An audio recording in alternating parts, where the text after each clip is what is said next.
This is a map of the London Tube and Rail. If you've never seen it before, it may seem like a bunch of confusing lines crammed together, but in reality, it displays just about all of London's public transportation systems. Each colour identifies a different line of transport, and obviously, there's tons of them. But the ones we are going to be focusing on are all these solid coloured lines you see here, which represent the London Underground lines. These orange lines here, which are used to identify the London Overground trains lines, these lime green lines that represent the trams, the blue lines here, which represent the Docklands Light Railway Tracks, or DLR for short, and finally all of these different coloured lines here, which represent the National Rail. These all basically make up the core of how London functions. I know it's a lot, but London is a global city home to almost 10 million people, and when you also consider the tourists from around the world and visitors from other parts of the UK, the numbers are even higher, so it's very needed. Yet, despite this, the Transport for London, or TfL for short, which basically owns most of London's public transportation systems, is still ranked very highly worldwide in terms of efficiency.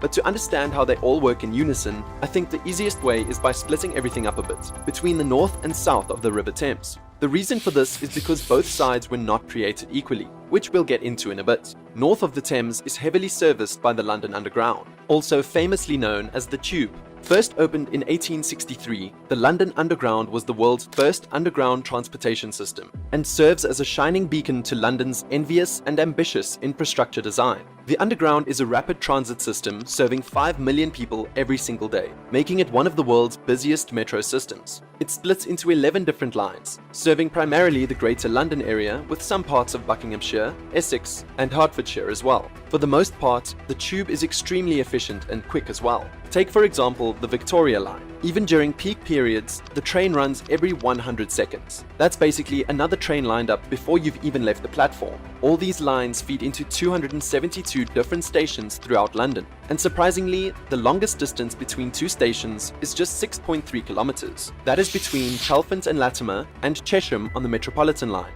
It's designed so that no matter where you are, you'll be able to catch the Tube.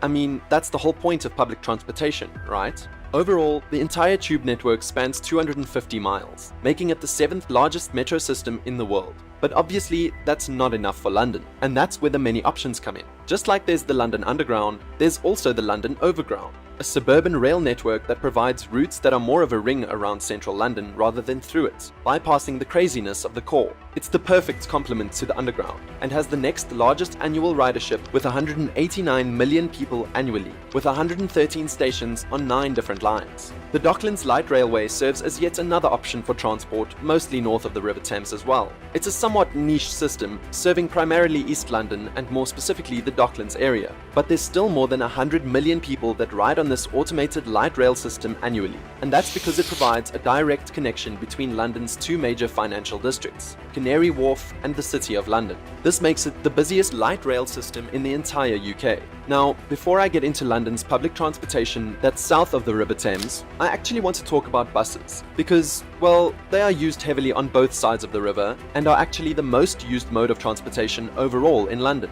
Their bus system is one of the most extensive in the entire world. The city has a fleet of over 9,000 iconic red buses, and the second largest zero-emission bus fleet in Europe, only behind Moscow. About 6 million passengers make their journeys on one of the 7,000 bus rides happening every day, being delivered to over 700 different routes. That adds up to a ridership of over 2 billion people annually. Just to put that into perspective, if you combine the annual ridership of New York City, Los Angeles, and Paris's bus network, you'd get roughly the same amount of passengers as London's. It's a relatively cheap system too. Take for instance the bus fare. A full day of bus-only travel costs a maximum of $5.50. Or even if you need it for just an hour, you can pay less than $2 for something called the Hopper fare, letting you travel on unlimited buses or trams for free within 1 hour of touching in for your first journey. And thanks to things like the London Congestion Charge, which charges all private vehicles being driven in this zone here in central London $17 per day of use, it's that much better a service. In the first year of its implementation alone, the zone had a 30% reduction in traffic congestion and a 30% increase in average speeds, while bus passenger numbers rose 38%. It's something that, while amazing, not many countries use it. New York City, for example, which in my opinion is very comparable to London in many ways, doesn't have one, at least not yet. Anyways, like I said earlier, south of the River Thames and South London overall is a completely different world to what works up north. Take for instance the London Underground.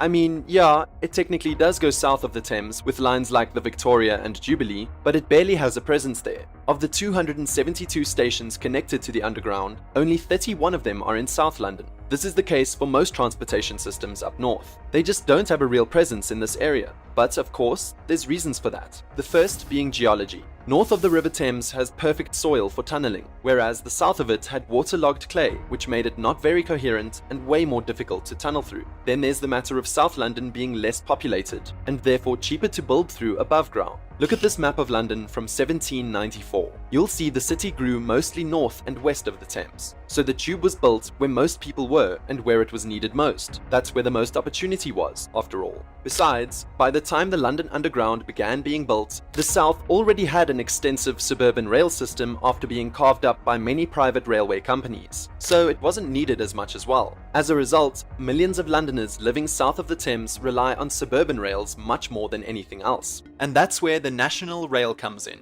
Simply put, the National Rail is a cooperative, unincorporated association of a network of train operating companies, and together they form Great Britain's intercity train network, which you can see here. Since the Underground is barely a thing south of the river, the National Rail forms the bulk of public transport throughout the neighbourhoods there. There's also the London Trams. Although the light rail trams primarily serve Croydon and its surrounding areas, they still have almost 30 million annual riders. Now, the final piece to this transportation puzzle is the Elizabeth Line. Although still extremely new and not yet fully operational, it's a commuter and intercity line that connects the Great Western Main Line and Great Eastern Main Line via some central London stations. Its importance cannot be understated. Many journey lines will be slashed with this line, such as going from Woolwich to Whitechapel will now be down to 9 minutes from around 25 to 30 minutes, and Farringdon to Canary Wharf will now just take 10 minutes, more than 50% quicker than the previous journey time. Broadly speaking, the Elizabeth Line will make journeys a lot quicker and take a lot of pressure off the Central Line, one of the tube's busiest lines. Altogether, journeys made by public transportation systems account for 37% of all of London's journeys, making it the most widely used method of getting somewhere in the city.